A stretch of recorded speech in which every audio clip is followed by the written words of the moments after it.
Good afternoon. I hope you all had a good lunch. And I'd like to say thank you for the invitation to speak here.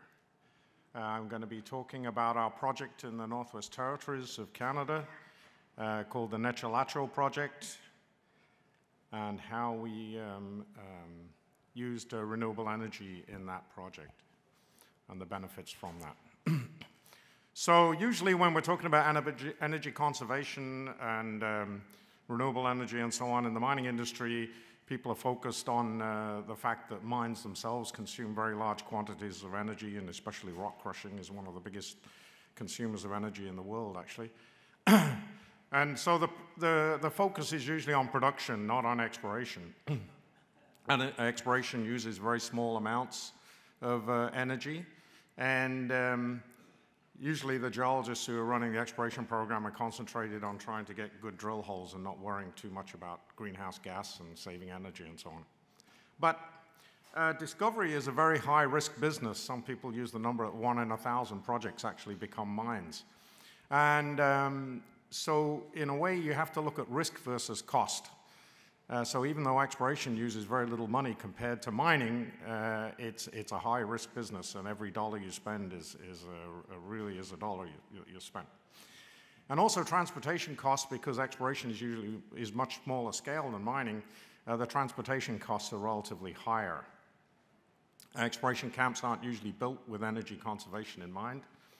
And so you have to look at this issue of energy consumption times the risk. So one of the critical things in any implementation of any new technologies and so on is the right people. And this is another big difference between mining and exploration. In mines, you have a lot of technical people at a mine. A typical mine might have 200 or 400 people on site with engineers and electricians and all kinds of people. In exploration camp, you have a small number of people, and everybody is a generalist. And the two key people that enabled us to do what we did do with renewable energy are these two guys here, Peter Green, the electrician, and Randy O'Keefe is the camp manager. And Randy O'Keefe is a typical exploration guy that you rely on. Randy can drive a bulldozer, he can build roads, he can cut down forest, he can run the generator, he can keep everything running in the camp, he can repair a cat loader, and put new tracks on the bulldozer. He can just about do anything, and that's the kind of guy you have to have. And he also has to be on side with implementing the renewable energy in the camp. Our camp for our project, we drilled from 2007 till a year ago, and we typically had 20 to 40 people on site, a variety of people, drillers, geologists, and so on. And then we would be drilling about 8 months of the year, and there'd be about 4 months of the year when we'd just have a skeleton crew of 2 people who were just watching over everything and making sure the camp was okay. The camp was a combination of tents and wooden buildings that are basically built like a 2x4 and plywood house, but with no gyprock on the inside, usually. Access was either float plane or ski plane, and we had a stall airstrip as well. And we had two generators around 30 kilowatts. One would be running all the time, and the other was emergency for backup. Just to give you some idea of what's spent on a project like this, over the years of drilling from 2007 to 2013, we spent just over $40 million drilling on the project. The whole expenditures through the feasibility study on the project were $90 million, so very roughly half of the whole cost of the feasibility, all the engineering and everything else, environment and so on, about half of that cost went in drilling. So, usually at exploration, people don't think much about the energy consumption on the project, but, before you do anything about it, you have to say, where are we using energy? If we're going to try and do something about it, what areas are easiest to tackle, and what's the distribution in exploration between the energy used for drilling, the energy used for power generation, and the energy used for camp heating. Those are the 3 big components. And of course, camp heating, Northwest Territories, you've got very cold winters. I think our record low was -50, but we often got -40, and -30 is common. And so you're expending a lot of energy for that, but also, you know, you've got virtually 24 hours, like 20 hours of darkness for a few months too when you burn more energy as well. So this shows the diesel consumption for 3 of the years at our camp. What you can see is that the drilling varied a lot, but that's just to do with how much drilling we were doing during the year. And you can see that the camp total didn't vary as much, you know, from 150,000 liters to 75,000 liters roughly in a year. So that's about half over the time, whereas the drilling is much bigger because it's just simply how much drilling you do, whereas the camp itself is running whether you're drilling or not.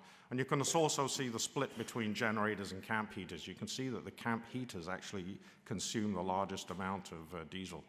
And the drill heater is the heater that you need in the winter to keep the enclosure where the drillers are working warm, so they've got tolerable temperatures to work in. And then turning this into dollars, you get some idea of the kind of expenditures. So in 2011, it's getting pretty close to $1 million spent on diesel, and a low year, 2013, $250,000.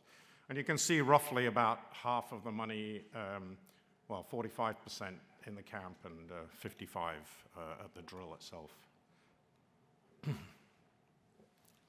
So when we looked at where we could do something about it, the low-hanging fruit was the camp diesel consumption. And you can see the amount of power, the amount of diesel consumes about equivalent to $800,000 over the 6 years of drilling. And the battery, so a battery bank would enable a more efficient generator operation. Solar panels are very easy to put in place, whereas wind turbines are a little bit more complicated. And the NWT government had an assistance program for small-scale renewable energy projects. And then there was a side thing that the tent heating is a very large energy consumer, and so, you know, about $1 million over the 6 years, so was there something we could do about that? And part of the problem was the traditional tent heaters that are used in the mineral exploration have controls on them, but the controls don't really do anything. The thing seems to be either cold or boiling hot, and there was no subtlety in the control. So we put in a renewable energy system. We use traditional lead-acid batteries. These are ones that are designed for renewable energy systems out of Nova Scotia, made in Spring Hill, Nova Scotia, Rolls-Royce. And so the batteries were about $12,000. Their price hasn't changed much over time. And you know, you just have to be careful how you look after batteries like this so you don't damage them by discharging too much and so on. We only put in 2 solar panels because they were relatively expensive when we first installed this. It would be way cheaper now, and we could put way more in. It would be easy to add them to the system.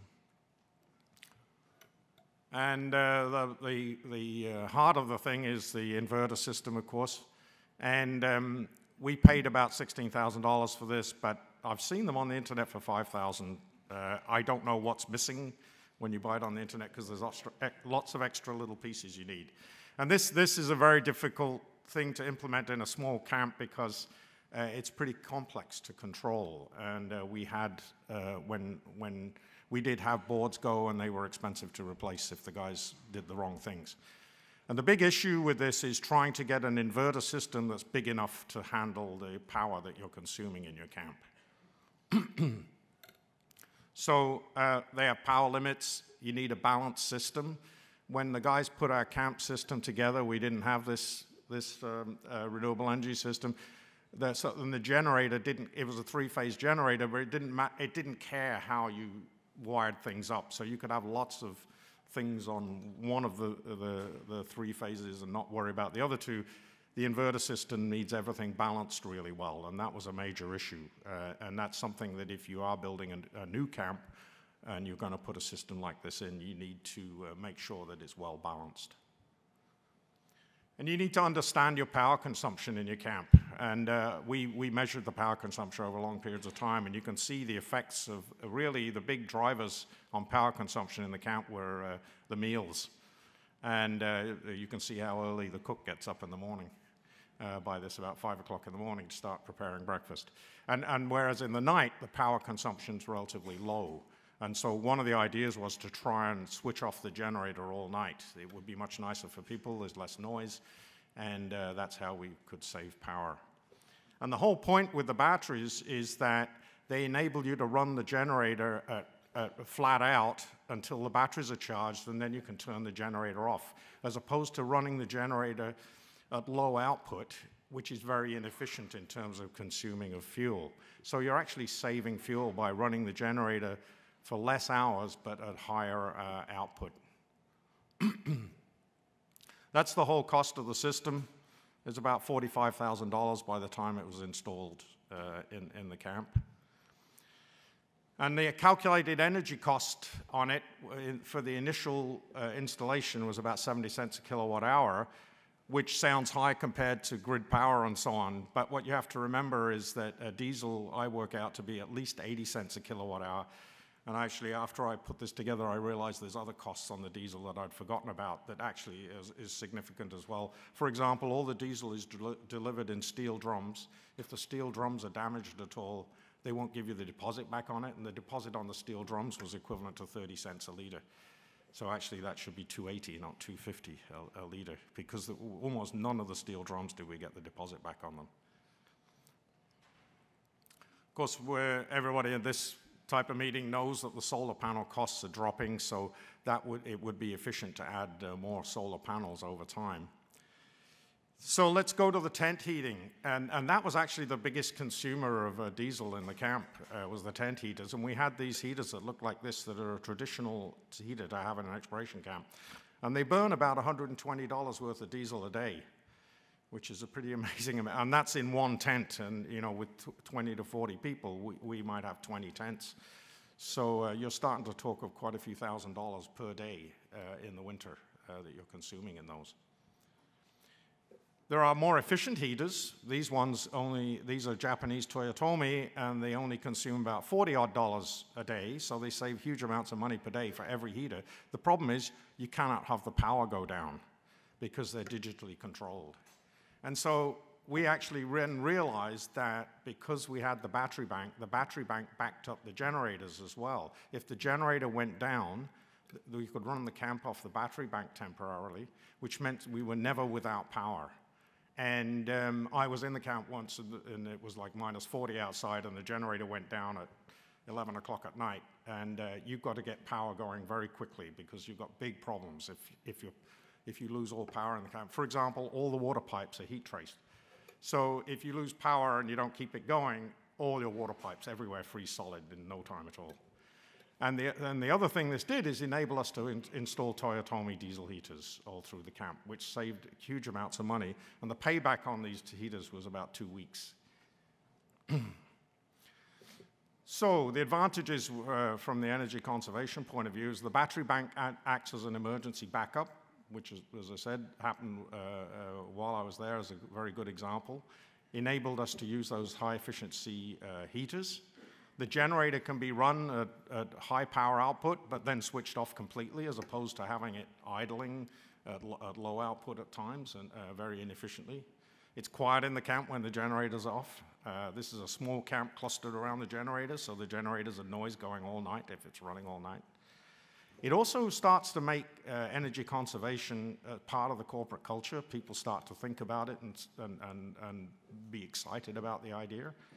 And the two solar panels, even though they weren't significant in normal operation, if we had nobody in the camp for any period of time, they were enough to keep the battery bank charged up, and that helped preserve the battery bank from being damaged at any periods when nobody was there. So if somebody wants to do this kind of thing, what you have to think about is how much power is required and can it be reduced. Don't use electrical heaters. I kept having problems with guys bringing in electrical heaters and trying to bring them in unobserved into the camp. And electric heaters are just deadly on any system like this. You have to have some other form of heating. And is your electrical system well balanced to enable the inverters to work properly? What's the potential for wind and solar, one versus the other or both? make sure you got enough battery power. That's almost the most important thing, is how much battery power you have. And if you've got somebody with the right attitude who's going to run the thing, somebody like my Randy O'Keefe, who can do anything and was willing to take on this as a task. Thank you.